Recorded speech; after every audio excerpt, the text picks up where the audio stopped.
Students, मेरा नाम है इंद्रजीत सिंह और हम मिल रहे हैं हमारे अपने चैनल साउथ सिटी पीसीएमबी पर। साउथ सिटी पीसीएमबी पर हम कर रहे हैं फिजिक्स, केमिस्ट्री, मैथ्स और बायोलॉजी की ईयर लॉन्ग लेक्चर सीरीज, यानी पूरे साल का कोर्स हम कर रहे हैं आपके साथ यहाँ साउथ सिटी पीसीएमबी पर आपके बोर्ड एग्जामिनेशंस को लेकर। हम 12th आईएससी और 10th आईसीएससी को टारगेट कर रहे थे। अभी 12th आईएससी का काम चल रहा है और यही हम आपको टारगेट कंप्लीट करके देंगे।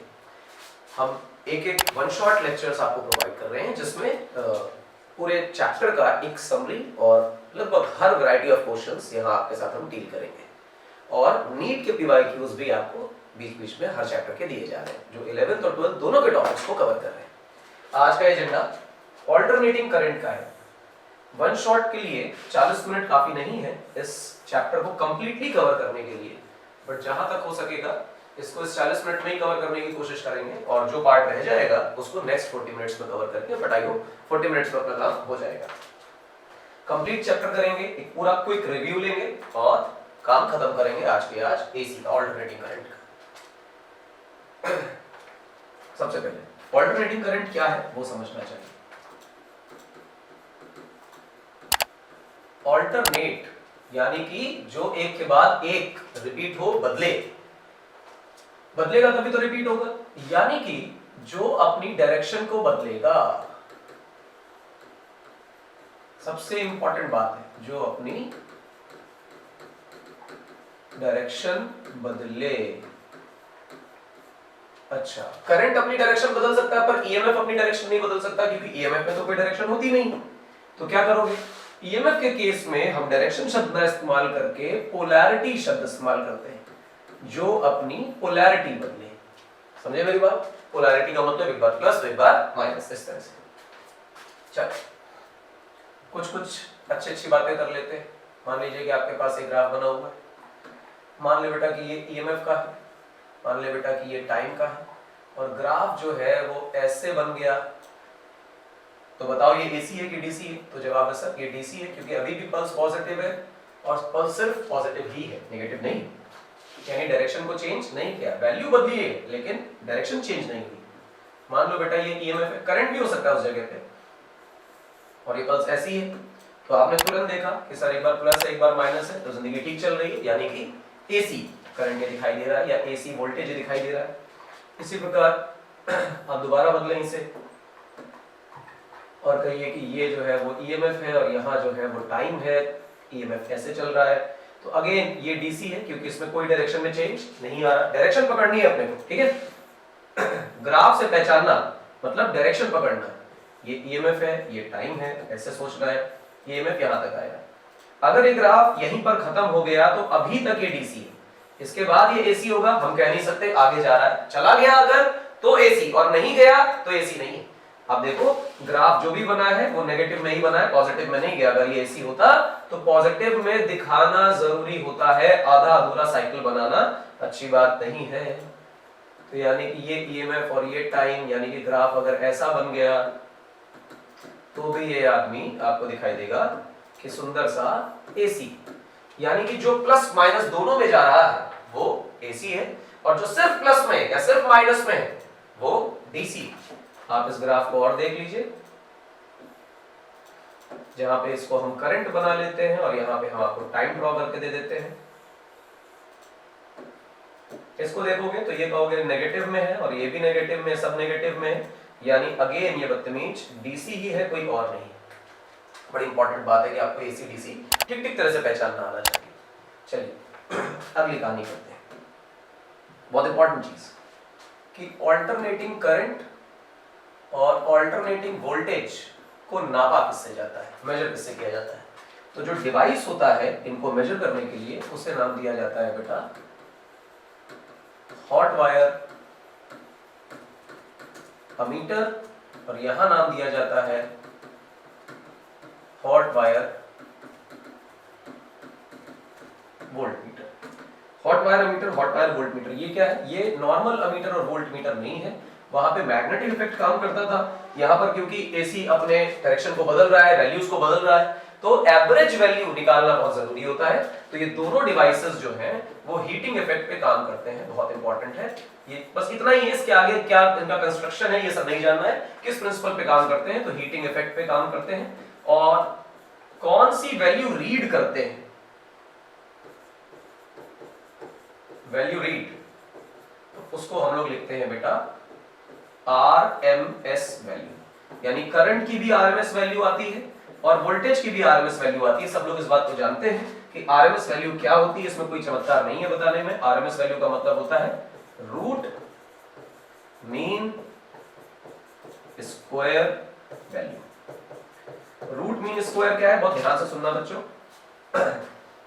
अगर कोई नंबर लिखा है A B C D and all इस तरह से, तो अगर इनका हम लोग नंबर का एवरेज निकालना चाहें, यानी एवरेज वैल्यू, जिसको हम लोग मान लो एवरेज को फंक्शन को f बोल रहे हैं, तो एवरेज फंक्शन निकलेगा a plus b plus c plus d plus so on divided by n, यानी नंबर ऑफ एंट्रीज। इसके बाद एक होता है जिसको बोलते हैं मीन स्क्वायर। क्या बोलते हैं बेटा, मीन स्क्वायर। मीन स्क्वायर का मतलब होता है कि जो आपने एवरेज निकाला है वो एवरेज नंबर्स का नहीं निकाला है, नंबर का पहले स्क्वायर किया है और स्क्वायर्ड वैल्यूज का एवरेज निकाला है। ये इंपॉर्टेंट बात बोल रहा हूं, स्क्वायर्ड वैल्यूज का एवरेज निकाला है, यानी a प्लस बी नहीं किया है, a square plus B square ऐसे किया है और स्क्वायर्ड वैल्यूज का एवरेज निकाल दिया। अब यहां से अगली चीज आती है दैट इज RMS वैल्यू, यानी कि इसका रूट निकाल देना है। स्क्वायर वैल्यू का एवरेज निकालो और फिर रूट कर दो, यानी पहले स्क्वायर करो फिर मीन निकालो फिर रूट कर दो। RMS लिख रहे हैं, SMR कर रहे हैं, पहले स्क्वायर करेंगे फिर मीन निकालेंगे फिर रूट करेंगे। तो क्या किया, बस कुछ नहीं, स्क्वायर रूट लगा दो और ये है a square plus b square plus c square plus d square, जितनी एंट्रीज हैं divided by number of entries. ये RMS वैल्यू होती है, कोई भी हो, करंट की हो, वोल्टेज की हो, मॉलिक्यूल्स के वेलोसिटीज की हो या किसी भी चीज की, फर्क नहीं पड़ता। खैर कहानी खत्म होती है। अगली चीज हम लोग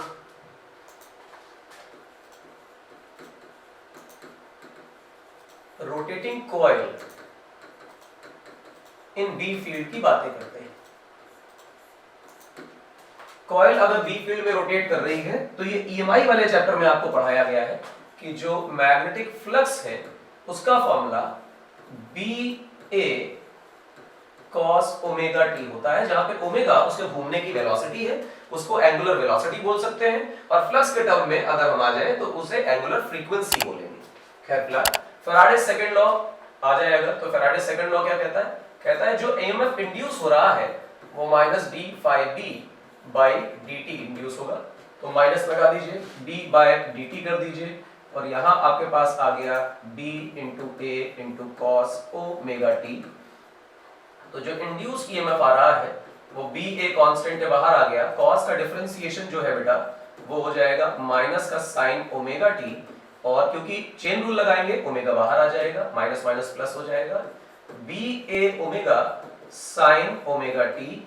ये इंड्यूस्ड EMF आया। अगर हम रोटेटिंग रॉड को ले रहे हैं, रोटेटिंग फ्रेम को ले रहे हैं, तो तुरंत ही दिमाग में एक बात आ जानी चाहिए कि E naught sine omega T type का एक फंक्शन हमारे लिए बनकर तैयार हो गया, जहां पर E नॉट की जगह हम लोगों ने बी ए ओमेगा लिखा हुआ है, और इसको हम लोग एक नाम दिया करते हैं जिसको कहते हैं बेटा क्या, पीक वैल्यू। क्या कहते हैं बेटा, पीक वैल्यू कहते हैं।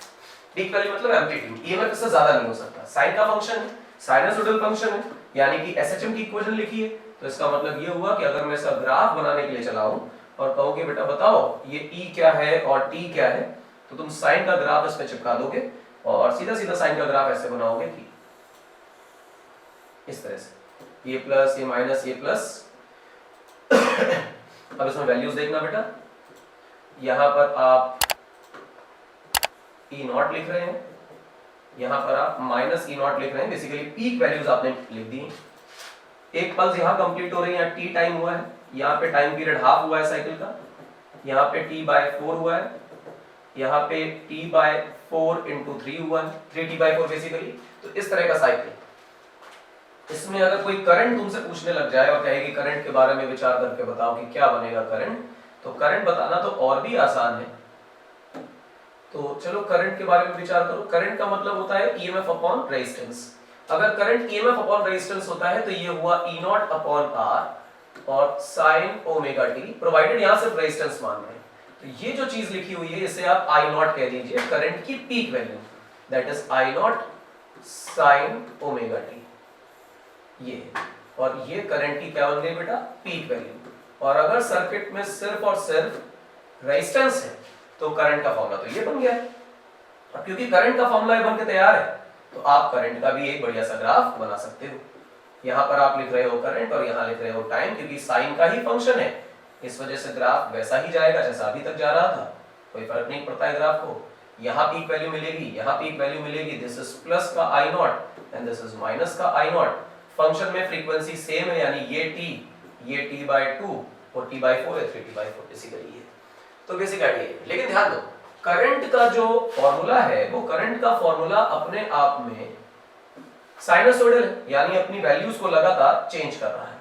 और अगर ये अपनी वैल्यूज को लगातार चेंज कर रहा है तो एक प्रॉब्लम यहाँ पर ये आती है कि कौन सी वैल्यू करंट से हम पावर निकालें, करंट कंजम्पशन निकालें, एनर्जी कंजम्पशन निकालें, क्योंकि एनर्जी का ही तो हम लोग बिजली का बिल दे रहे हैं। कितनी एनर्जी हमारे पास आ रही है, इसका कैलकुलेशन कैसे करें। इसके लिए कोई एक पर्टिकुलर वैल्यू के लिए कई सारे हम लोग हिट एंड ट्रायल करते हैं, उसमें आरएमएस वैल्यू से करंट के हीटिंग इफेक्ट को या एनर्जी कंजम्पशन को निकाला जाता है। लेकिन जो बोर्ड में पूछे गए सवाल हैं उनमें से एवरेज करंट फुल साइकिल में, एवरेज करंट हाफ साइकिल में और आरएमएस वैल्यू की डेरिवेशन पूछी गई, इसलिए हम लोग वो डेरिवेशंस करेंगे। ध्यान से सुनिए। सबसे पहली चीज जो है वो है average value of current in full cycle. Average value of current in full cycle क्या होगा, बहुत ध्यान से देखना। एवरेज कैसे निकाला जाता है, ध्यान सुनना बेटा। किसी भी चीज का एवरेज निकालने का तरीका है कि वो फंक्शन का इंटीग्रेशन डिवाइडेड बाय टाइम का इंटीग्रेशन, जीरो से पूरा टाइम t, जीरो से पूरा टाइम t, ये एवरेज लिखने का तरीका है। अगर टाइम का फंक्शन है तो टाइम के साथ इंटीग्रेशन, x का फंक्शन होता x के साथ इंटीग्रेशन, या z का फंक्शन होता z के साथ इंटीग्रेशन, v का फंक्शन होता v के साथ इंटीग्रेशन। जिस भी क्वांटिटी का आपको एवरेज निकालना है वो जिस चीज का फंक्शन है उसके साथ इंटीग्रेशन करिए, नीचे वो वाली क्वांटिटी लिख दीजिए, वेरिएबल लिख दीजिए, आंसर आ जाएगा। तो एवरेज के लिए क्या करना है, ध्यान से देखो, dt का इंटीग्रेशन बेसिकली यहां तो t ही आने वाला है, ठीक, बराबर t, और यहां पे आप इंटीग्रेशन के अंदर i का वैल्यू डाल दीजिए। i की वैल्यू क्या थी बेटा, i not sin omega t और dt, जीरो से लेके t तक। i नॉट पीक वैल्यू है बेटा, कांस्टेंट है, बाहर निकाल लीजिए, और इंटीग्रेशन लगा दीजिए किसका बेटा, sin ओमेगा t और dt का, जीरो से लेके t तक। i naught upon t, sine का इंटीग्रेशन करोगे बेटा तो आएगा बच्चा minus cos omega t, zero से t तक। चेन रूल लगाओगे तो ये जो ओमेगा है ये नीचे डिवीजन में बाहर आ जाएगा। फिलहाल मुझे इस ओमेगा से बहुत लेन देन नहीं है क्योंकि सबको पता है इसका आंसर जीरो आना है, मैं इसका माइनस भी बाहर ले लेता हूं। तो आप इसमें cos omega capital T minus cos zero लगा लीजिए। अब आप ध्यान दीजिएगा बेटा क्या होने वाला है, कॉस ओमेगा की अगर वैल्यू को आप याद करना चाहें तो ओमेगा की वैल्यू होती है 2 pi upon capital T time period, तो it becomes 2 pi upon T और फिर यहां भी T, फिर ये आया बेटा cos 0, आप देखेंगे टाइम से टाइम कैंसिल हो जाएगा। cos 2 पाई 360 डिग्री की वैल्यू 1, cos 0 की वैल्यू भी 1, 1 माइनस 1 0, तो जो एवरेज करंट आपका निकल कर आ रहा है 0 है, किसमें बेटा, फुल साइकिल में। किसमें बेटा, फुल साइकिल में एवरेज करंट 0 निकल कर आ रहा है। बड़ा आसान सा है और ये आपको डेरिवेशन याद रखनी है, बड़ी इंपॉर्टेंट है कि आपको याद रखनी है, ठीक है भाई, अच्छी बात है।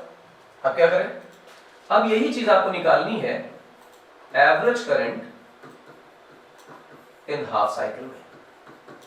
हाफ साइकिल में एवरेज करंट कैसे निकाला जाता है, तो चलो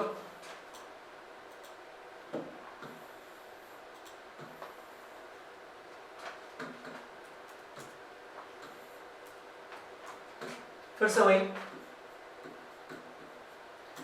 कहा गया कि इस बार निकालना है हाफ साइकिल में, फुल साइकिल में नहीं।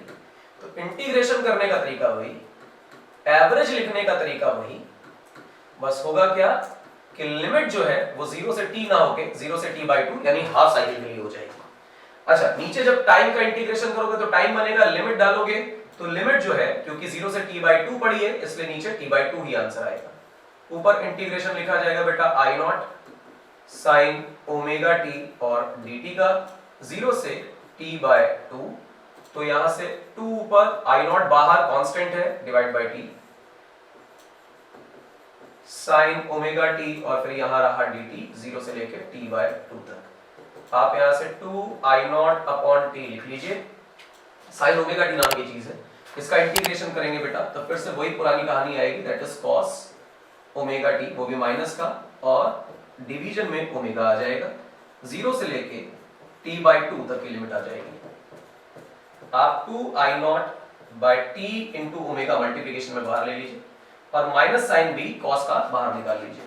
तो यहां से जो बनेगा वो ओमेगा की वैल्यू लिख दीजिएगा बेटा 2π/t और t की जगह आप लिमिट डाल दीजिए t/2 और t की जगह जब लिमिट 0 आएगी तो cos 0 ही बन जाएगा। खेल खत्म। देखो t से t कैंसिल, 2 से 2 कैंसिल, निपट गया सब, खेल खत्म। एवरेज करंट हाफ साइकिल में क्या आ रहा है वो ध्यान से देखो इसे।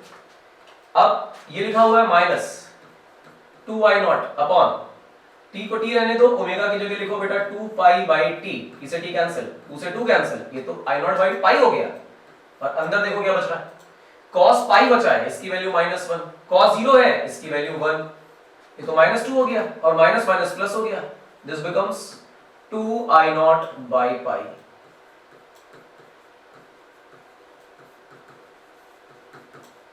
हाफ साइकिल है, हाफ साइकिल में एवरेज वैल्यू 2i0/π होती है।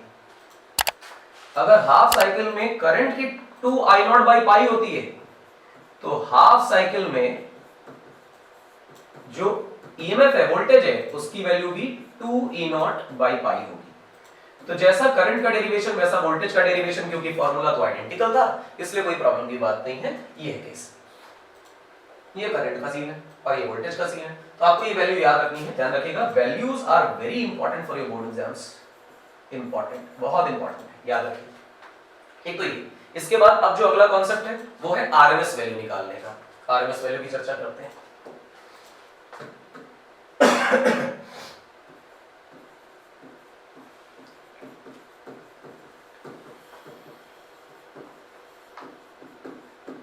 RMS value in full cycle. RMS value अगर फुल साइकिल में देखनी है तो क्या करोगे? कुछ खास नहीं, सबसे पहले तो आरएमएस वैल्यू पे चर्चा करोगे कि होती क्या चीज है। हमें क्या करना है, पहले वैल्यूज का स्क्वायर करना है, फिर उनका एवरेज निकालना है और बाद में उसका रूट कर देना है। तो पहले हम स्क्वायर का एवरेज निकाल लें, जो आंसर आएगा उसको हम लोग स्क्वायर रूट कर देंगे। तो फर्स्ट ऑफ ऑल जो हम एवरेज निकाल रहे हैं वो आई का नहीं है, आई स्क्वायर का है। तो पहले हमने स्क्वायर किया, बाद में डब्बा लगाया एवरेज का। और चर्चा किसकी करनी है बेटा? फुल साइकिल की। एक बार आप नोटेशन जरूर डाल दें स्टार्टिंग में डेरिवेशन के, क्या फुल साइकिल के लिए कर रहे हैं, क्लियर रहेगा टीचर को कि आप क्या कर रहे हैं। इंटीग्रेशन किसका होगा बेटा? क्योंकि आप आई का एवरेज ना निकालकर आई स्क्वायर का एवरेज निकाल रहे हैं, तो फंक्शन का टाइम के साथ इंटीग्रेशन डिवाइडेड बाय टाइम का इंटीग्रेशन, और ये आ गया टोटल टाइम 0 से t, टोटल टाइम 0 से t। ये केस आप देखें, नीचे की कहानी क्या है, वो तो टाइम दे रही है, तो बेसिकली नीचे टाइम आ जाएगा। इंटीग्रेशन में आई स्क्वायर है यानी कि आई नॉट स्क्वायर, फिर आएगा sign square omega T dt 0 से लेके t तक। तो मेरी समझ में आई नॉट स्क्वायर बाहर गया, t नीचे आया, इंटीग्रेशन में लिखा हुआ है sign square omega T dt और ये हुआ 0 से t तक।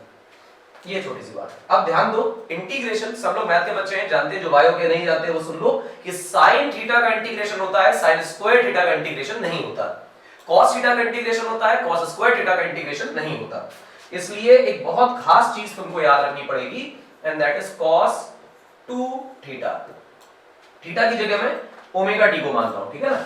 इसका फॉर्मूला होता है 1 - 2 साइन स्क्वायर थीटा, यानी थीटा की जगह ओमेगा टी। ये फॉर्मूला है, आपको याद रखना है।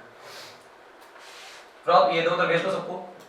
तो 2 sine square omega T equal to 1 - cos 2 omega T. तो sine square omega T equal to 1 - cos 2 omega T, और ब्रैकेट अगर पूरे में लगा लें तो 1/2 कर दें, क्योंकि 2 को नीचे भेज दिया। हमारे पास साइन स्क्वायर ओमेगा टी की कुछ वैल्यू आ गई है जो हम यहां रिप्लेस कर सकते हैं। हम आई स्क्वायर की फुल साइकिल में एवरेज वैल्यू निकाल रहे हैं। तो मेरी समझ में आई नॉट स्क्वायर ऊपर रह गया, टाइम नीचे आ गया, साइन स्क्वायर ओमेगा टी की जगह हम लोग लिख रहे होंगे ब्रैकेट में, 2 तो बाहर निकाल लीजिए, मल्टीप्लाई में है वो तो इंटीग्रेशन के बाहर आ जाएगा, 1 माइनस कॉस 2 ओमेगा टी और बाहर आया dt और 0 से लेके t तक। इंटीग्रेशन मिलनसार है यानी कि डिस्ट्रीब्यूट हो जाएगा। डिस्ट्रीब्यूट होने का मतलब है कि ये आएगा integration of 1 dt minus integration of cos 2 omega t dt और कहां से कहां तक, 0 से t तक, बेटा 0 से t तक। ध्यान दो I naught square by 2t, t का इंटीग्रेशन तो बेटा t ही आ जाएगा और cos 2 ओमेगा t का इंटीग्रेशन अगर तुम देखने जाओगे तो ये सन्नाटा 0 हो जाएगा। सर आपको कैसे पता, करके देख लो, यही आंसर आएगा। ठीक है बकवास है। ध्यान सुनो, sin थीटा और cos थीटा का इंटीग्रेशन फुल साइकिल में 0 आता है। अब थीटा के अंदर 2 थीटा लगाओ, 10 थीटा लिखा हो, 1000 थीटा लिखा हो, कुछ भी लिखा हो, अगर sin थीटा है या cos थीटा है और थीटा की जगह कुछ भी है तो उसका फुल साइकिल में इंटीग्रेशन 0 आएगा। दिमाग में रखना इस बात को, sin हो या cos हो, फुल साइकिल में इंटीग्रेशन कितना, 0। तो ये cos 2 ओमेगा t dt तो 0 चला गया और टाइम से टाइम निपट गया। तो मेरे पास जो आई स्क्वायर का एवरेज आया that is I naught square bye 2। ये जो वैल्यू तुम देख रहे हो ना, इसमें बहुत खुश ना हो ना कि ये क्या चीज है, बड़े काम किए बताता हूं। इसको बोलते हैं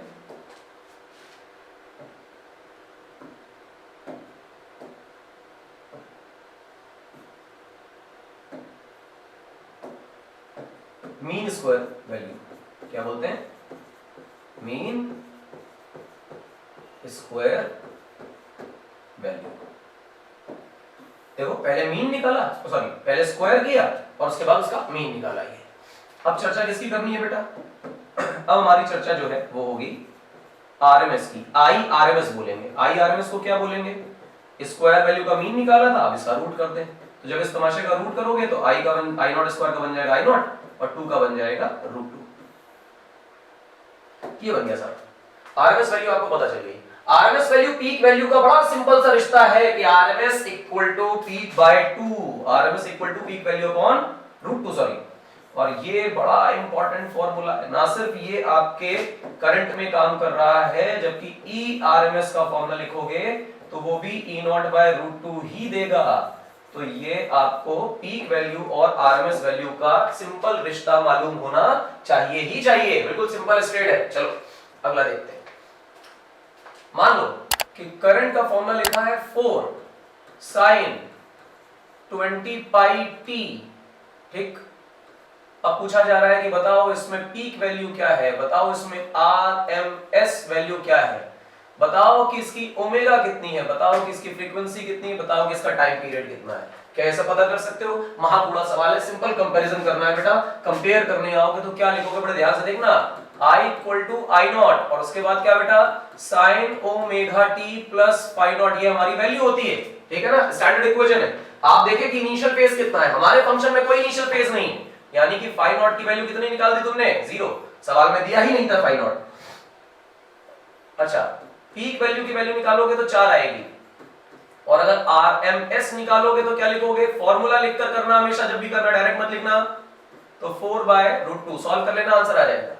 टाइम के बाजू में जो मल्टीप्लिकेशन में लिखा है वो सब तुम्हारा ओमेगा है, ओमेगा का सिंबल नहीं मिलेगा कभी, मिलेगी वैल्यू। कैसे पहचानोगे, टाइम के बगल में जो लिखा है वो ओमेगा है। कैसे पहचानोगे, टाइम के बगल में जो लिखा है वो ओमेगा है। तो इसका मतलब क्या हुआ बेटा, ओमेगा की वैल्यू आ रही है 20 पाई। क्या आ रही है, ओमेगा की वैल्यू 20 पाई। यूनिट क्या बनेगी इसकी, रेडियन पर सेकंड, इंपॉर्टेंट है, बाकी सब एम्पियर मीटर तुम जानते हो।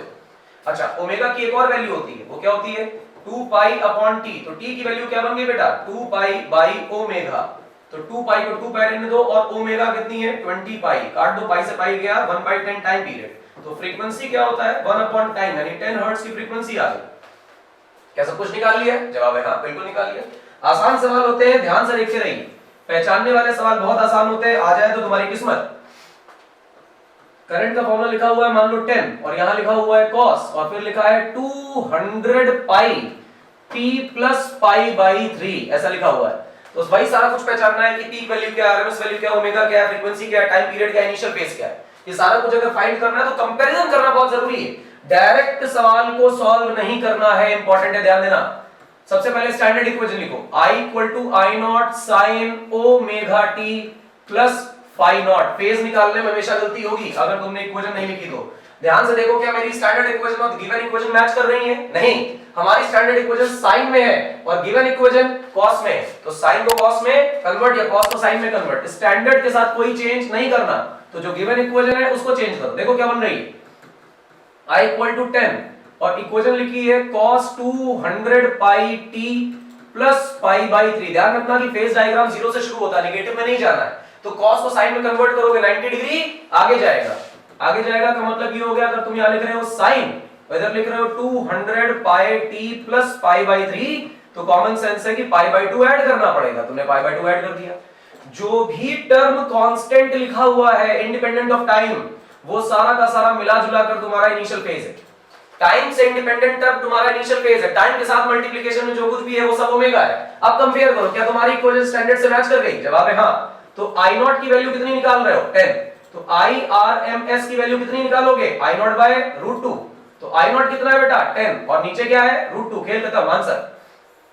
चलो अगला देखो, साइन है सब सही चल रहा है। टाइम के बगल में जो लिखा है वो ओमेगा है, टाइम के बगल में जो लिखा है वो ओमेगा है। ओमेगा कितनी है? 200 पाई रेडियन पर सेकंड, आंसर। ओमेगा की एक वैल्यू होती है क्या बेटा? 2 पाई बाई टी। तो टाइम की वैल्यू क्या है बेटा? 2 पाई बाई ओमेगा। फॉर्मूला भाई साहब याद रखना है, तो 2 पाई को 2 पाई रहने दो। ओमेगा कितना है? 200 पाई। इसको काट दो, आंसर आ रहा है 1/100। फ्रीक्वेंसी कितनी होती है? 1 टाइम। तो कितनी आ रही है बेटा? 100 हर्ट्ज की फ्रीक्वेंसी आ रही है।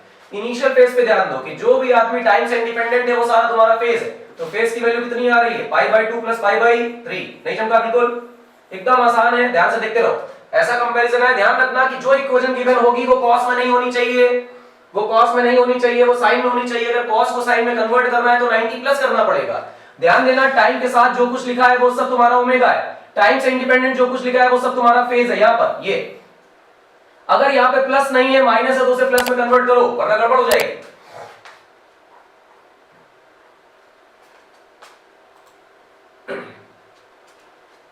ये हो गए तुम्हारे आरएमएस वैल्यू वाले सवाल, ठीक है, और कंपेयर करने वाले सवाल। अगर पीक वैल्यू आती तो आरएमएस आता, आरएमएस आता तो पीक वैल्यू आती, कोई बड़ी बात नहीं। बहुत ध्यान से देखो। अब आता है circuit analysis.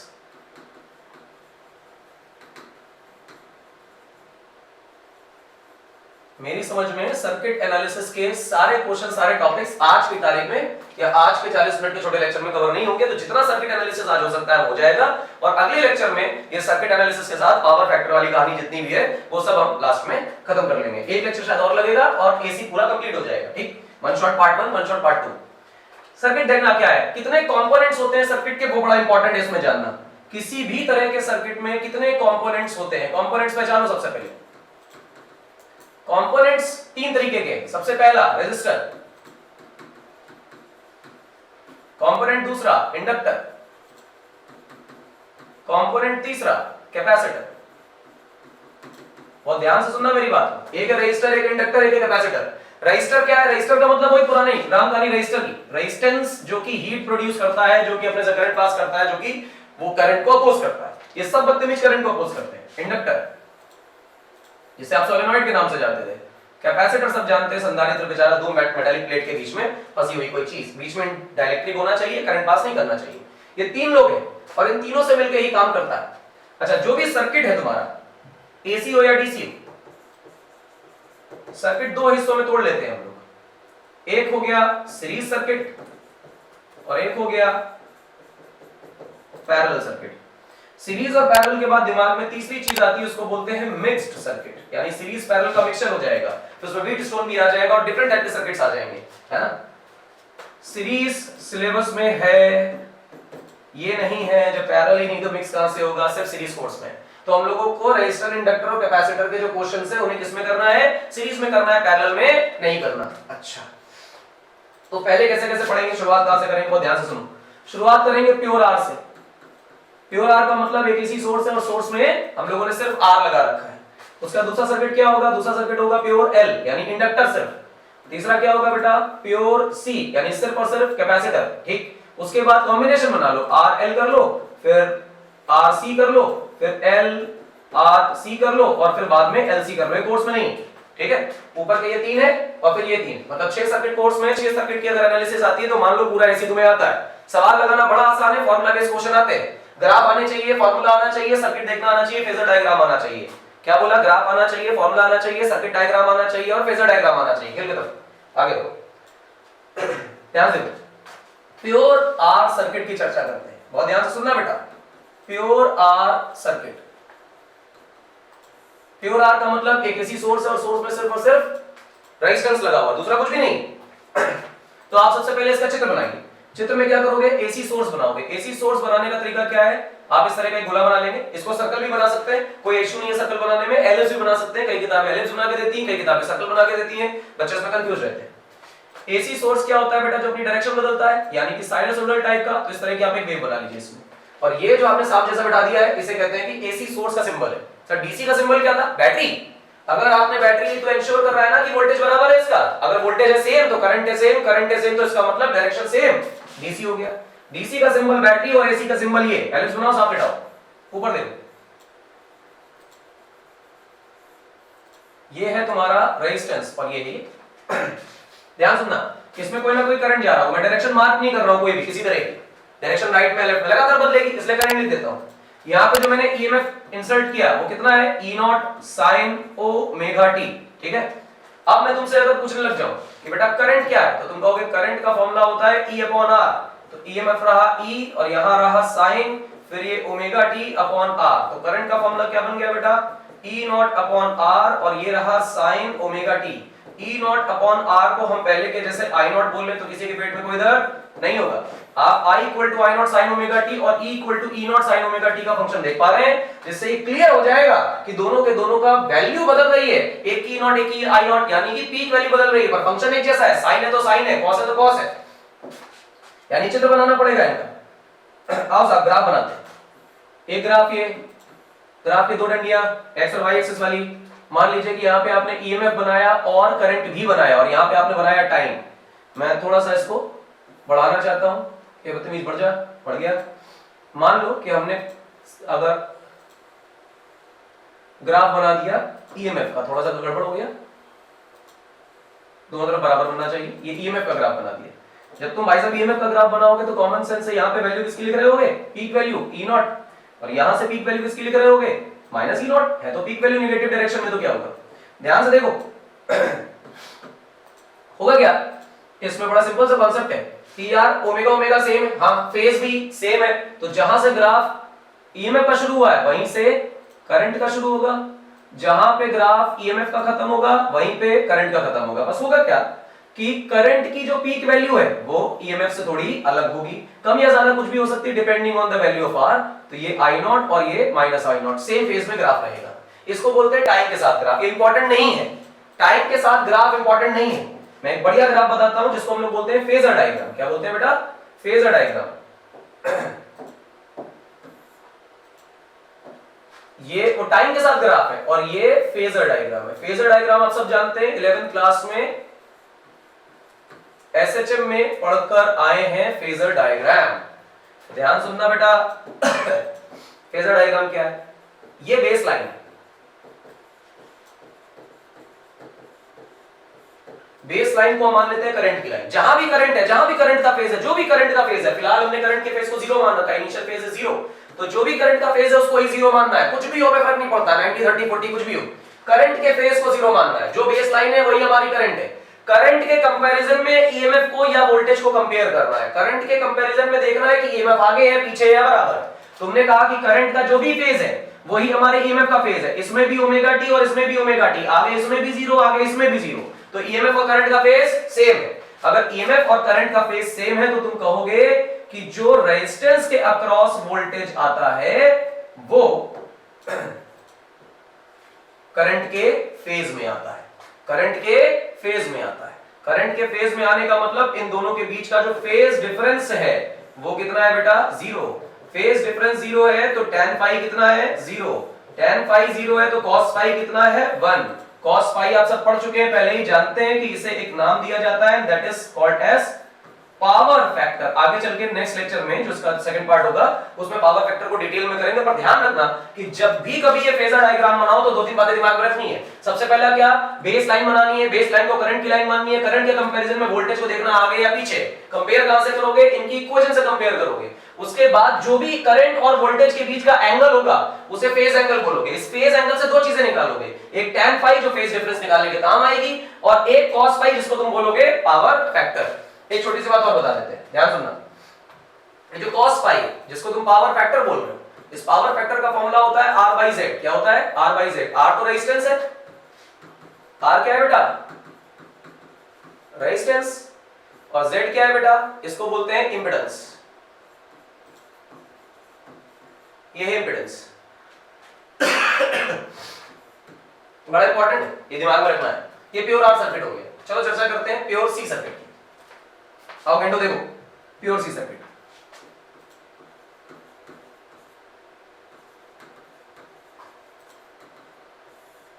Pure C circuit का मतलब प्योर कैपेसिटिव सर्किट, यानी सिर्फ और सिर्फ कैपेसिटर लगा होगा एसी सोर्स के साथ। तो चलो चित्र बनाते हैं। सबसे पहले एक एसी सोर्स बनाते हैं, इसमें कैपेसिटर लगाते हैं। कैपेसिटर लगाया सी का, तुमने कहा इस पे किसी वक्त क्यू चार्ज है, किसी वक्त माइनस क्यू चार्ज है, अच्छी बात। पर तुमने कहा चार्ज का फॉर्मूला क्या है, तो हमने कहा सीवी। तो वोल्टेज का फॉर्मूला क्या है? मेरे समझ में वोल्टेज का फॉर्मूला क्या निकालोगे बताओ? V equal to Q by C. ठीक है, अच्छी बात है। अच्छा, तो जो वोल्टेज तुमने अप्लाई किया है वो कितना था? वो था V not sine omega T. मान साइन ओमेगा टी, क्या बुराई? तो तुमने कहा क्यू का फॉर्मूला क्या है? देखो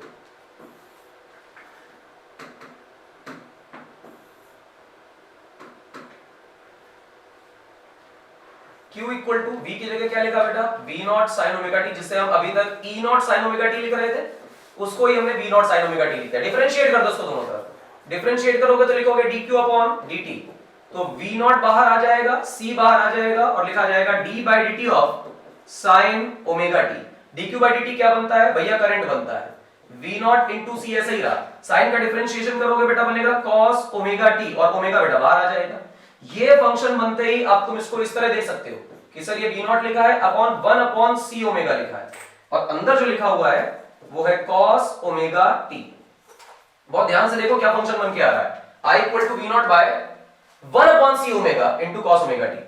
तो सबसे पहले दो तीन बातें इसमें ध्यान देनी। ये cos की कोई यूनिट नहीं होती, तो करंट की वही यूनिट होगी जो V नॉट अपॉन समथिंग की है। तो ये समथिंग बदतमीज ओम होना चाहिए, क्योंकि वोल्टेज अपॉन रेजिस्टेंस ही तो करंट होता है। तो यानी नीचे जो कुछ भी है ये आदमी ओम वैल्यू रख रहा है। तो 1 अपॉन C ओमेगा की जो यूनिट है वो ओम है, और इसे हम लोग नाम देते हैं बेटा जीटा सी। जीटा सी का मतलब होता है कैपेसिटिव रिएक्टेंस। क्या नाम है बेटा इसका? Capacitive reactance. बड़ा इंपॉर्टेंट है कैपेसिटिव रिएक्टेंस।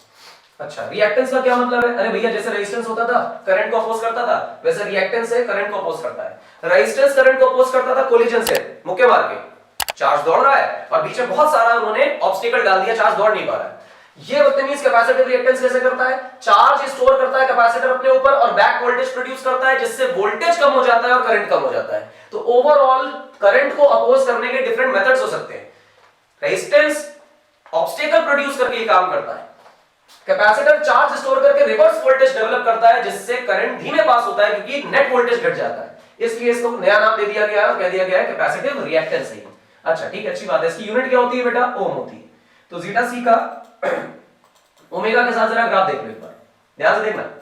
अगर मैंने ये कहा कि ये जीटा सी और भाई साहब ये ओमेगा है, तो रेक्टेंगुलर हाइपरबोला ग्राफ दिखा है। फिर तुमने कहा नहीं अभी और मजा नहीं आया, देखो जीटा सी और देखो कि ये कैपेसिटेंस है, इसके साथ भी रेक्टेंगुलर हाइपरबोला ग्राफ बन रहा है।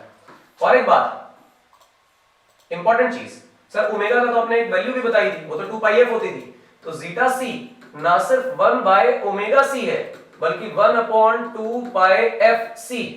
तो आप ओमेगा की वैल्यू प्लेस करके आप दूसरी वैल्यूज भी देख सकते हैं इसकी।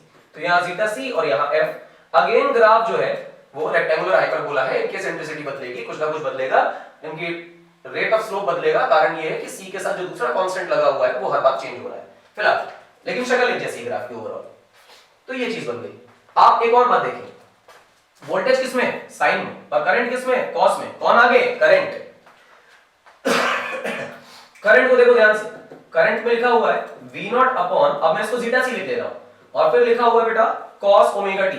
मैं बदतमीजी करके इसको इस तरह लिख दूं कि V नॉट अपॉन जीटा सी, और cos को बना दूं साइन, तो ओमेगा टी में क्या जोड़ना पड़ जाएगा बेटा, पाई बाई 2। अब फेज चेक करो, वोल्टेज का फेज है साइन ओमेगा टी, आगे 0 और यहां साइन ओमेगा टी और आगे पाई बाई 2। कौन आगे, करंट, कौन पीछे, वोल्टेज। तो क्या कहेंगे, करंट लीड करता है, लीड्स बाय पाई बाई 2। फिर क्या कह दोगे, EMF lags by pi by 2, यानी वोल्टेज पीछे है और करंट आगे है, वोल्टेज पीछे है और करंट आगे। ये सब फर्जी ग्राफ है। इंपॉर्टेंट ग्राफ क्या है, फेजर डायग्राम। क्या बोला, इंपॉर्टेंट डायग्राम क्या है, फेजर डायग्राम। बेस लाइन, जहां भी बेस लाइन बनाई वही तुम्हारा करंट है। अब करंट आगे है और वोल्टेज पीछे है, ध्यान रखना। अगर हम एंटी क्लॉकवाइज चलते हैं तो इसका मतलब हम आगे आ रहे हैं, और अगर हम क्लॉकवाइज चलते हैं तो इसका मतलब हम पीछे आ रहे हैं।